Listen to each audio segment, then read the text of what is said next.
늦가을의 오후 50년 만에 동창회에 내려간 한 남성. 그가 맞이한 것은 웃음이 아닌 얼굴에 부어진 막걸리 한 컵이었습니다. 단 5분 뒤 평생을 걸친 복수가 시작됩니다. 늦가을에 비가 잔잔히 내리던 오후였어요. 진성기는 낡은 우체통에서 한 장의 초대장을 꺼냈습니다. 중학교 50주년 동창회.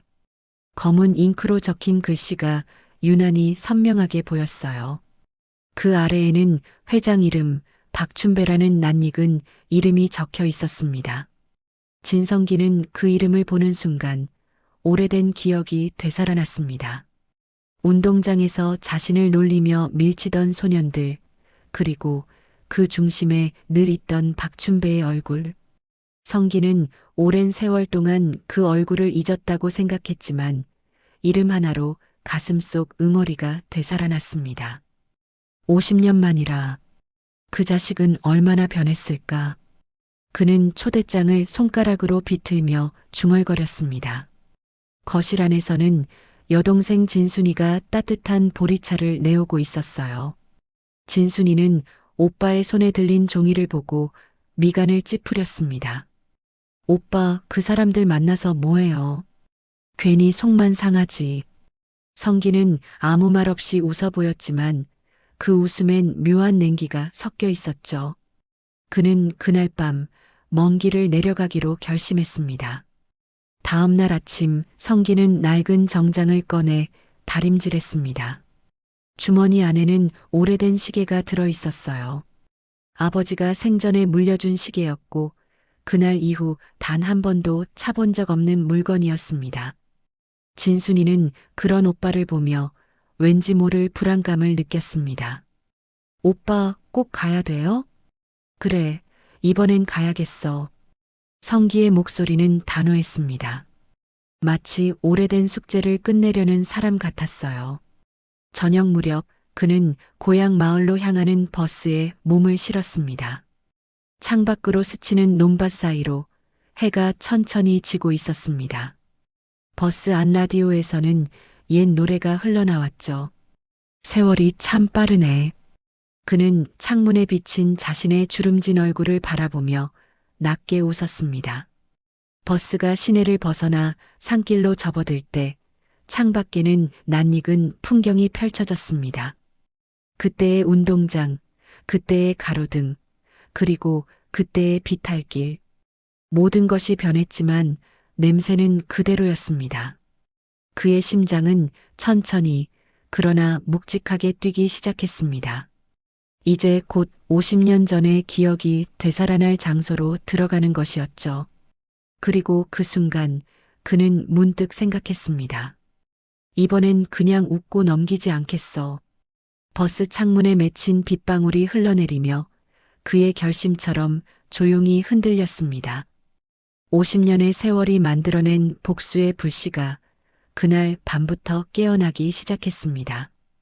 그 누구도 몰랐습니다. 그 작은 동창회가 한 남자의 인생을 송두리째 바꿔놓을 거라는 거리요. 해가 완전히 지자 마을 회관에서 불빛이 새어나왔습니다. 낡은 간판 아래에는 진성중학교 제50회 동창회라는 현수막이 걸려 있었어요. 진성기는 문 앞에서 잠시 숨을 고르며 안쪽의 웅성거림을 들었습니다. 낯익은 웃음소리, 술잔이 부딪히는 소리, 그리고 오래된 트로트 음악이 섞여 있었습니다. 그 소리 하나하나가 성기의 기억을 긁어냈죠. 그가 문을 열자 회관 안의 공기가 달아올랐습니다. 사람들은 회색 머리를 가진 채로 옛 친구를 알아보고 반가워했습니다. 야, 진성기 아니야? 오랜만이다. 몇몇은 다가와 악수를 청했지만 성기는 억지 미소만 지었습니다. 그의 시선은 단 하나의 사람에게 꽂혀 있었습니다. 박춘배. 박춘배는 중앙 테이블에 앉아 있었습니다.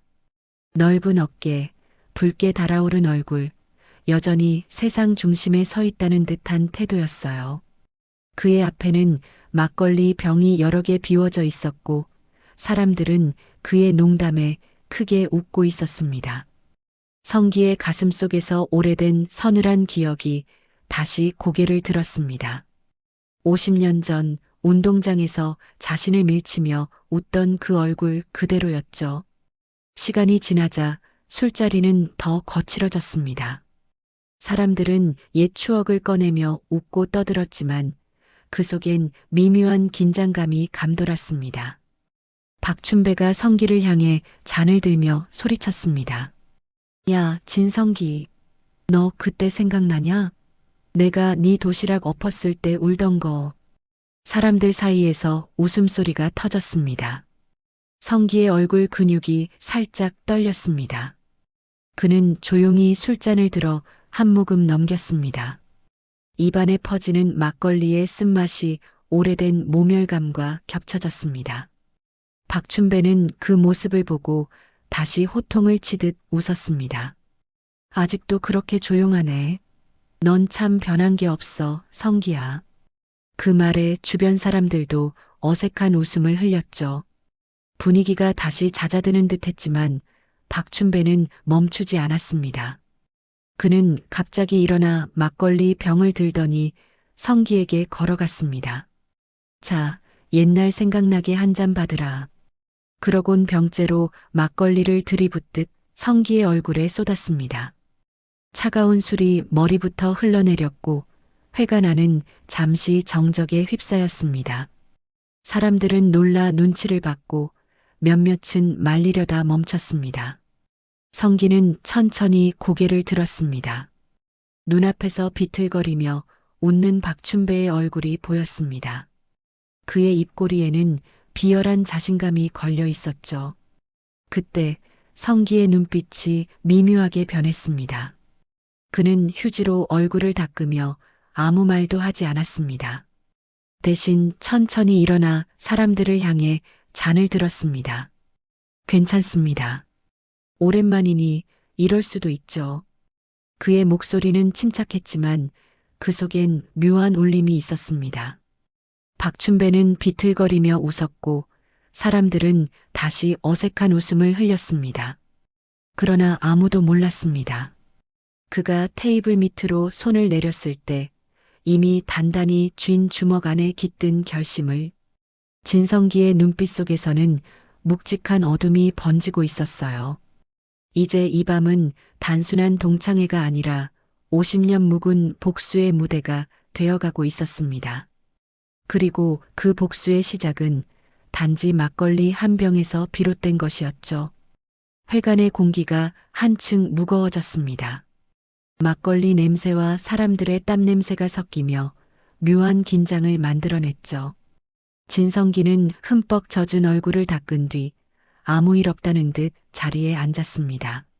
하지만 그의 눈동자는 조금도 흔들리지 않았습니다. 그 속에서 오랜 세월 눌러왔던 분노가 천천히 피어오르고 있었어요. 박춘배는 여전히 소란스러웠습니다. 그는 술잔을 부딪히며 떠들고 옆 사람의 어깨를 치며 웃고 있었습니다. 사람들은 눈치를 보며 분위기를 맞췄지만 속으로는 모두 불편했습니다. 특히 박춘배의 아내 김영숙은 남편의 행동을 말리고 싶어 했지만 이미 너무 취해버린 그를 멈출 수 없었죠. 그녀는 진성기의 젖은 얼굴을 보고 미안한 듯 고개를 숙였습니다. 진성기는 조용히 주변을 살폈습니다. 벽에는 학교 시절 사진이 걸려 있었고 그 가운데에 졸업식 단체 사진이 있었습니다. 그 속에서 자신은 맨 뒷줄, 끝자리에 작게 서 있었죠. 그리고 그 앞줄 한가운데에는 박춘배가 있었습니다. 그 차이가 지금도 변하지 않았다는 걸 느끼며 그의 입술이 굳게 다물어졌습니다. 그는 잠시 밖으로 나갔습니다. 밤 공기가 차갑게 얼굴을 때렸고 코끝에 비 냄새가 스며들었습니다. 회관 뒤쪽 담벼락에는 낡은 수도가 있었습니다. 성기는 거기서 물을 틀어 얼굴을 씻으며 자신을 다잡았죠. 그래, 아직은 때가 아니야. 그의 속삭임은 바람에 묻혀 사라졌습니다. 그때 회관 안에서 큰 소리가 들렸습니다. 박춘배가 또 누군가와 시비를 벌이는 소리였습니다. 야, 내가 회장인데 내 말이 법이지. 성기는 그 목소리를 듣는 순간 마음 한구석이 냉철하게 가라앉았습니다. 그는 다시 안으로 들어가며 눈빛을 바꿨습니다. 그는 일부러 춘배의 맞은편 자리에 앉았습니다. 술을 따라주며 아무렇지 않은 척 웃었죠. 춘배야, 옛날 생각나네. 그때 내 덕분에 참 많이 배웠다. 그 말에 박춘배는 잠시 멈칫했지만 곧 다시 비웃으며 잔을 들었습니다. 그래, 너도 이제 사람 됐네. 자, 받아. 두 사람의 잔이 부딪히며 소리가 났습니다. 하지만 그 짧은 순간 성기의 눈빛은 칼날처럼 빛났습니다. 그는 마음속으로 이미 첫 수를 던지고 있었습니다. 그리고 조용히 휴대전화를 꺼내 녹음 버튼을 눌렀죠. 이제부터는 웃음 뒤에 숨은 진실을 드러낼 시간이었다는 걸 아무도 눈치채지 못했습니다. 밖에서는 다시 빗소리가 새졌습니다. 회관 창문을 두드리는 빗방울 소리 사이로 성기의 손이 미세하게 떨리고 있었죠. 그 떨림은 두려움이 아니라 오랜 기다림의 끝에서 오는 냉정한 전율이었습니다. 그리고 그가 마음속으로 중얼거렸습니다. 이번엔 내가 내 얼굴에 흙을 뒤집어 쓰게 될 거다. 그날 밤 진성기의 복수는 조용히 움직이기 시작했습니다. 다음 날 새벽 진성기는 고향 근처 작은 여관방에서 눈을 떴습니다. 창문으로 들어오는 햇살이 벽지에 드리운 그림자를 길게 만들고 있었죠. 그는 침대 위에서 잠시 누워 생각했습니다. 어제의 동창회 막걸리 사건, 박춘배의 조롱. 모든 것이 그의 마음속에 선명하게 각인되어 있었습니다. 침대 옆 책상 위에는 오래된 수첩과 연필이 놓여 있었습니다. 진성기는 수첩을 꺼내고 펜을 잡았습니다. 그는 박춘배의 회사 정보와 불법 건축 관련 기록들을 정리하기 시작했죠. 노트에는 구청 접수 기록, 민원번호, 건설 현장 주소 등이 꼼꼼히 적혀 있었습니다. 손끝으로 한 장씩 확인하며 그는 복수의 단계들을 머릿속에서 배열했습니다. 이때 여관 문이 살짝 열리며 동창회에서 친하게 지낸 옛 친구 최태수가 들어왔습니다. 그는 구청 건설과에서 일하며 성기의 계획에 필요한 정보를 얻을 수 있는 유일한 인물이었죠. 성기는 그에게 눈길을 주며 조용히 말했다. 태수야, 오래된 친구 하나 도와줄 수 있을까? 태수는 잠시 망설였지만 결국 고개를 끄덕였습니다. 성기는 다시 수첩으로 시선을 돌렸습니다. 박춘배의 회사에 대한 자료가 태수에게 전달될 준비를 마쳤습니다. 그는 손가락으로 지도 위의 위치들을 짚으며 전략을 머릿속에 그렸죠. 여기서 시작하면 단숨에 끝낼 수 있어. 잠시 멈춰 심호흡을 한 뒤 그는 여관을 나섰습니다. 거리에는 아침 공기가 차갑게 스며들었습니다. 낡은 가로등 아래 오래된 나무 벤치가 그림자를 드리웠고 성기는 그 그림자를 따라 걸었습니다. 그의 발걸음은 조용했지만 결의는 단단했습니다. 오늘부터 시작될 복수의 행보는 아무도 예상하지 못할 방식으로 진행될 것이었죠.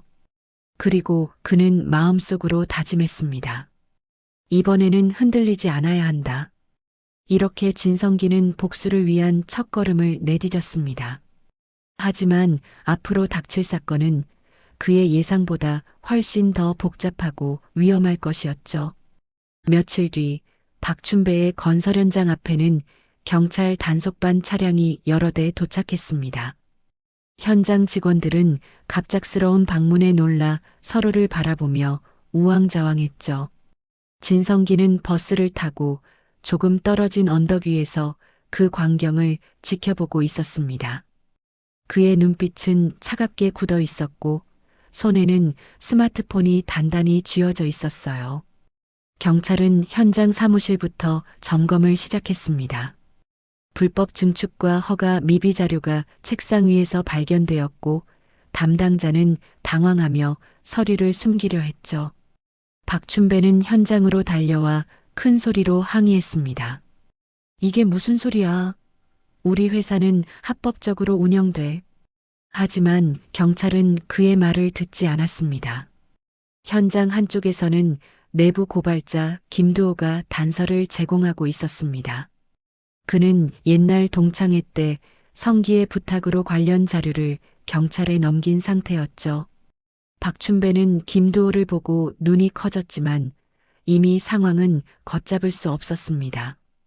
단속반은 구체적인 불법 자금 흐름과 증축 내역을 확인하며 기록을 남겼습니다. 주변 사람들은 긴장하며 그 상황을 지켜보고 있었죠. 진성기는 작은 언덕 위에서 숨을 고르며 모든 과정을 지켜봤습니다. 그는 주머니에서 낡은 수첩을 꺼내 박춘배 관련 자료를 다시 한번 확인했어요. 그의 입술에는 미묘한 미소가 스쳤지만 눈빛은 여전히 냉정했습니다. 이제 시작일 뿐이야. 그 순간 박춘배는 주변의 시선 속에서 점점 초라해졌고 그의 권위는 무너지고 있었죠. 회관에서 막걸리를 쏟던 순간부터 이어진 복수의 실마리가 이제 현실로 드러나고 있었습니다. 진성기는 버스 창밖으로 흘러가는 마을 풍경을 보며 다음 단계를 마음속으로 준비했습니다. 모든 준비가 끝났지만 여전히 그의 계획에는 치밀한 후속 조치가 필요했습니다. 그리고 성기는 마음속으로 중얼거렸습니다. 곧 내 모든 것이 내 손안에 들어올 것이다. 덫은 놓였고 이제 박춘배의 인생이 흔들리기 시작했습니다. 며칠 후 박춘배는 경찰서에서 조사를 받고 있었습니다. 그의 얼굴은 분노와 당혹감으로 뒤섞여 있었죠. 직원들은 하나둘 진술을 하기 시작했고 내부 고발자 김두호의 이름이 거론되었습니다. 박춘배는 듣는 순간 얼굴이 굳어졌습니다. 두호가? 그는 믿기지 않는 듯 중얼거렸죠. 김두호는 성기의 부탁으로 자료를 제공한 것이었습니다. 그 자료에는 불법 공사 내역, 세금 회피 정황, 직원들의 계약서 위반 사항까지 모두 담겨 있었습니다. 조사관은 차례로 문서를 확인하며 기록을 남겼습니다. 박춘배는 변명하려 했지만 증거가 너무나 명확했어요. 그는 점점 목소리를 잃어가며 방안을 서성였습니다. 언론에서도 사건은 크게 보도되었습니다. 내부 고발자 등장, 부정 입찰 정황 확인이라는 자막이 뉴스 화면을 장식했죠. 그의 회사는 곧 압류와 조사를 피할 수 없는 상태에 놓였습니다. 주변 사람들이 하나둘씩 등을 돌리며 그를 바라봤고 박춘배는 자신이 쌓아올린 권력이 모래성처럼 무너지는 것을 실감했습니다. 진성기는 조금 떨어진 곳에서 모든 소식을 지켜보고 있었습니다. 낡은 여관 창가에 앉아 창밖으로 비치는 흐릿한 가로등 불빛을 바라봤죠. 그의 얼굴에는 감정의 파동이 거의 없었습니다. 단지 오래된 먼지를 털어낸 듯 고요한 표정만 남아 있었어요. 그는 마음속으로 조용히 속삭였습니다. 이제 한 단계 끝났구나. 다음은 마지막 일 뿐이야. 진성기가 심혈을 기울인 덫은 완벽히 작동했고 박춘배의 권력은 천천히 무너져가기 시작했습니다. 진성기는 여관방에 홀로 앉아 낡은 서랍을 열었습니다. 그 속에는 오래된 봉투와 색바랜 사진이 숨겨져 있었죠. 사진 속에는 어린 시절 진성기와 여동생 진순이가 활짝 웃고 있었습니다. 그러나 봉투 안에는 편지 한 장이 들어 있었습니다. 편지에는 여동생의 글귀가 또렷하게 적혀 있었죠. 오빠, 나는 괜찮아. 하지만 박춘배 때문에 나는 울었어. 제발 그를 기억해 주세요. 그 문장을 읽는 순간 진성기의 심장은 묵직하게 뛰기 시작했습니다. 그동안 잊었다고 생각했던 50년 전 기억이 다시 생생히 되살아났죠. 운동장에서 자신을 조롱하던 박춘배, 막걸리를 얼굴에 부었던 순간, 그리고 그때 울던 순이의 눈물. 모든 것이 한꺼번에 그의 마음속에서 폭발했습니다. 진성기는 편지를 꼭 쥐고 천천히 숨을 고르며 결심했습니다. 그는 오래된 서랍 속에서 또 다른 문서를 꺼냈습니다. 진순이가 살아생전 남긴 기록과 박춘배가 숨기고 있던 불법 행위에 대한 단서들이 정리되어 있었죠. 진성기는 손끝으로 하나하나 확인하며 지금까지 자신이 계획한 복수가 결코 우연이 아님을 확인했습니다. 순이야, 이제야 오빠가 너에게 약속을 지킬 수 있구나. 그의 눈빛은 차갑게 빛났고 손끝에서 편지가 살짝 떨렸지만 마음만큼은 단단하게 굳어 있었습니다.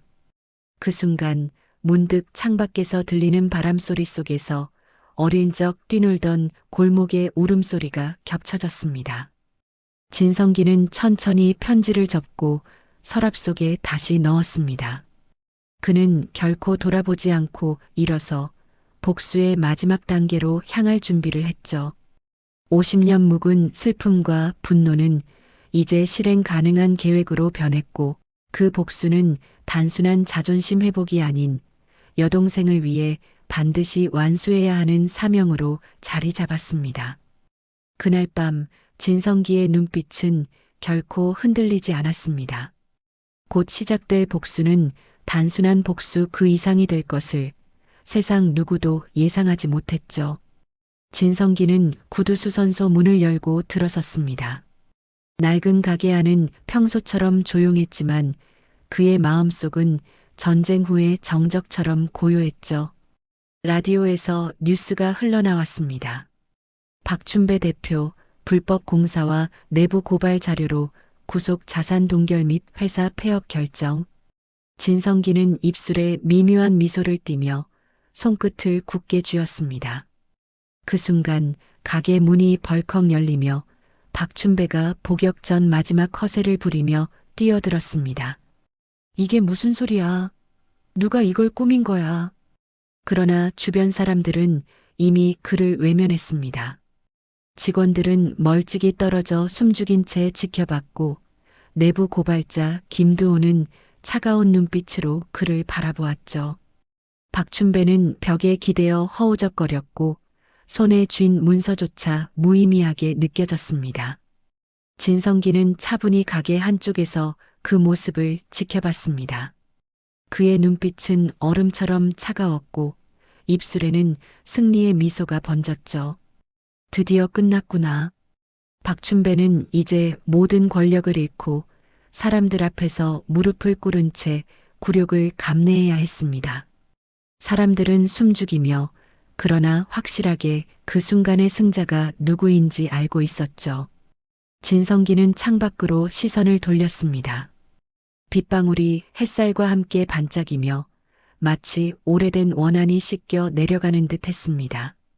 그의 마음속에는 여동생 진순이의 미소가 떠올랐고 긴 세월 묵은 슬픔과 분노가 한꺼번에 해소되었죠. 그는 천천히 구두굽을 다듬으며 마지막 망치질을 했습니다.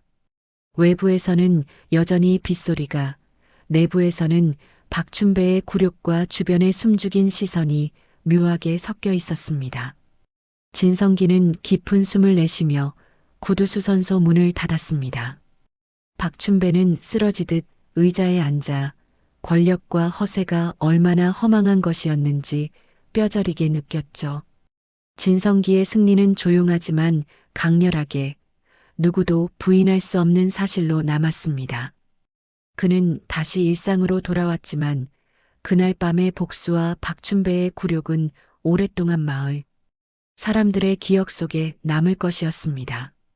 50년 묵은 원한은 이렇게 막걸리 한 잔과 단호한 결심으로 완벽히 청산되었습니다. 한때 모욕을 주던 친구는 자신의 잘못과 마주하며 굴욕을 겪었고 진성기의 침착함과 정의가 승리했습니다. 인생의 복수는 단순한 복수가 아니라 마음속 정의와 용서를 함께 담아야 완성된다는 것을 보여줍니다. 이 이야기 속에서 여러분도 누군가를 이해하고 자신만의 결단을 되돌아보는 시간이 되길 바랍니다. 구독과 좋아요, 알림 설정을 하시면 앞으로 더 많은 시니어 사연과 감동 이야기를 만나보실 수 있습니다. 댓글로 여러분의 생각과 경험도 공유해 주세요. 오늘 이야기 여러분 마음에 오래 남기를 바랍니다.